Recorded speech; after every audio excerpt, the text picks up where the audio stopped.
Hey everyone, welcome back to CryptoCache. Thank you very much for joining me here. I hope you're having an amazing day. We're going to take a quick look at Bitcoin here and see kind of what's going on.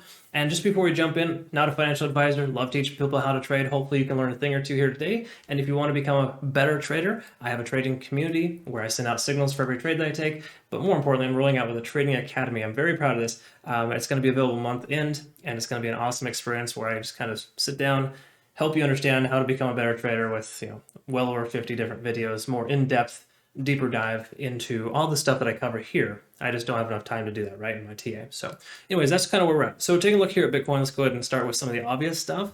First and foremost, we are up underneath the 50-day set moving average and the 200, right? We had that death cross that really didn't push the price down as far as we were expecting. We had a red day there, but I think it's just inevitable for the price to come down based on a few other factors, but that definitely doesn't help, right? We're below major moving averages. Until we get back above one of the two, we're going to be in rough shape in that sense. Again, still very bearish. Now, big picture here as well, we're under 70 and 50 on the RSI, basically under 50, and that's commonly referred to as a strong resistance, whereas 50 is synonymous with a very specific price point on the chart. In my opinion, I think it's right around 46,000. 46,000 appears to be a very strong resistance level for Bitcoin, and if that is the case, then we should expect the price to have some trouble getting past that. Now, obviously, we got to get out of this current issue where we're at right now, kind of stuck between 42 and 43,000. But I do think we're going to see a break to the downside here soon, possibly even today, just based on the overall way in which it's shaping. Now, what I mean by that is when you see a double Doji candlestick pattern, I'm not sure if you're familiar with this, it's commonly referred to as a, one Doji candle is indecision, right?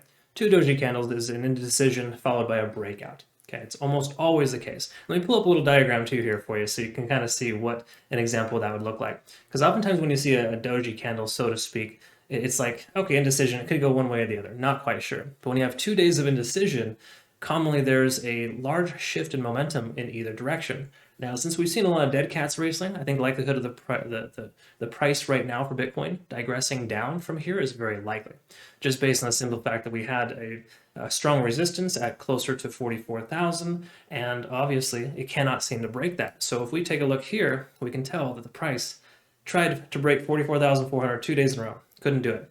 And now for the last 3 days in a row, it couldn't really pass 43,500.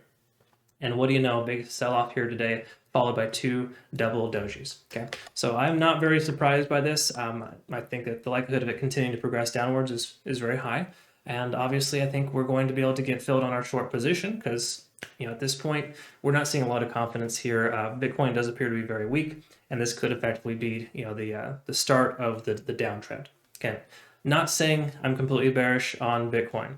I think macro, big picture, Bitcoin has a tendency of coming back, but we got to understand there's a lot of scenarios right now that are in play in the back end with perpetual contracts and futures, etc., where we haven't had enough time to consolidate at this level, right? I mean, we look at the amount of volume that we have so far. Most of the volume is accumulated above the current price point. Till we build that strong foundation, that base, we're not going to be able to have that I don't know, that bounce that we're looking for, right? I know it's okay to want to be hopeful and everything, but we just got to be realistic that there's not a lot of data that kind of contributes to a positive, strong bounce back from Bitcoin. Okay. Yes, we have a decent amount of volume back here. So if we kind of look at the larger profile, you can see a base of volume somewhere around 33, 34,000, but there's a big gap between 37,000 and 40,500, which is likely going to be the next gap down if we lose that support at 40,500. Okay. Again, just some big picture stuff I want you to understand, things that go into, determining whether or not it's going to go one way or the other. I mean, shoot, Bitcoin could shoot up to 46,000 tomorrow. We never truly know, right? But the technical indications don't give us any sign that we're going to see a reversal, at least immediately. Okay, especially with the double doji, I personally don't see this happen very often, and it's almost perfect timing in this case too, where I was expecting the price to come back down. It had a strong resistance wall there, so to speak, at 44, and at this time we're not really seeing any confidence. It's just slowly starting to burn off, and I don't really think we're going to see anything else from Bitcoin, at least to the upside in the immediate future. So just take that with a grain of salt, but most of these altcoins, minus a few key exceptions, are reliant on Bitcoin's success. You have an overextended coin right now that is in the profit range. take some profits. Maybe consider doing that. The likelihood of Bitcoin going down versus up right now is much higher. So just bear that in mind, okay? All right, let's go ahead and look at some other indicators, call it a day. Looking at the 4 hour, we can see we're under 50 on the RSI. This is something I pointed out yesterday because we were just trending barely above 50. Now, the more often you test the support level, the more likely it is to break, right? We see that break occurring right now. So in the last 24 hours, we've seen that bearish divergence. The price is coming back down. We see a significant shift in momentum here on the MACD as well, kind of helping, telling us that, hey, the bears are gaining control, right? The likelihood of this shifting upwards in the immediate future is fairly low. Granted, we could see the price turn around and reverse, but it really isn't looking like that. We're seeing lower highs and lower lows in the shorter time frames. Speaking of which, let's go ahead and take a look at the 1 hour. We can kind of see these patterns forming here. Lower highs and lower lows, okay? So ultimately not a good sign. That just really implies that the bulls have lost control and that the amount of volume has shifted bearishly versus bullish, right? So yes, we had this nice little pump right here that was exciting. A lot of people got very excited about, but truth be told, it didn't matter because that was, yes, it was albeit a lot of, decent amount of volume. We could see just the slow trail off afterwards. And especially now we're seeing that too. So just know it's not really phenomenal right now. In fact, why don't we go ahead and take a quick look at the cloud and you'll kind of see if you were to, have a short position open, you'd want to keep it open. That's basically what it's telling us right now. Lagging span is free and clear of any price action. We got the conversion line below the baseline and we're well below the cloud. Okay, so that's a check mark on all boxes, letting us know to either A, open a short position or consider keeping your short position open. Right now, I'd recommend just keeping it open. You don't necessarily have to short Bitcoin right now, but I do think it's inevitable for us to see a price point. Once we break 42,000, I think the bottom will drop out and we will see a large wick down.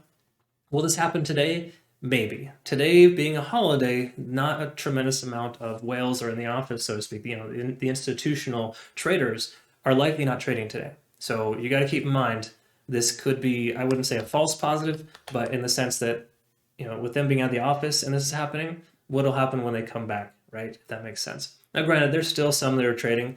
We got people in the Eastern Hemisphere of the world right now. It's already Tuesday, and they don't honor holidays like we do in the States. But again, the States does have a tendency of shifting the momentum, significantly when the market is open, and we could see that shift in momentum with a large candle wick down. I personally think we'll see a down versus up, but that's just my personal opinion, because again, we're testing this area here right around 42,000 again, and that's not a place where we wanted to be if we want to be able to see a break to the upside, okay? So again, be prepared, get ready, don't be surprised if the price comes down, because all the technical indications here tell us it's going to go down.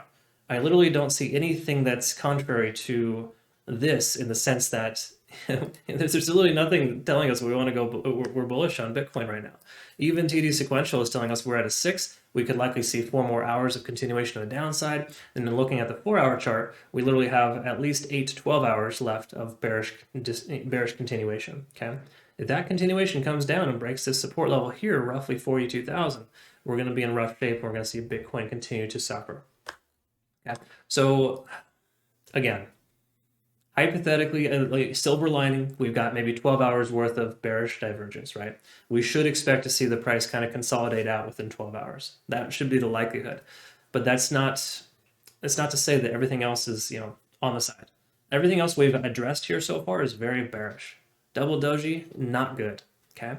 At least, again, just in my personal opinion, when I trade double Doji patterns, the likelihood of it continuing that same direction is very high. It gains momentum, builds momentum, because that indecision tells us that Bitcoin couldn't break that plane where it was at for the last 2 trading days. And if it's not going to break that plane, why is it going to continue to go higher? We're not going to see a surge higher. We're going to see a surge lower. The likelihood is very high. All right. Anyways, I hope you understand what I'm getting at there. And if you don't fully, truly understand, feel free to research double Doji candlestick patterns on your own time. But I personally feel like we're going to see a continuation of the downside. It may not be today. We might see a nice consolidation for the next 12 to 24 hours based on the fact that we're a bit on the overextended side to the downside. But that being said, it doesn't mean we won't see a second wave or a third wave down. That's still very high. And being under 50 on the RSI on the 4-hour, I'm not convinced. Either way, I hope you learned something here today. Thank you so much for joining me. And obviously, if you're not currently a community member, consider joining, and we'll be happy to get to know you better. I look forward to working with you. Hope you all have a good one. Thanks again for your time. We'll see you soon.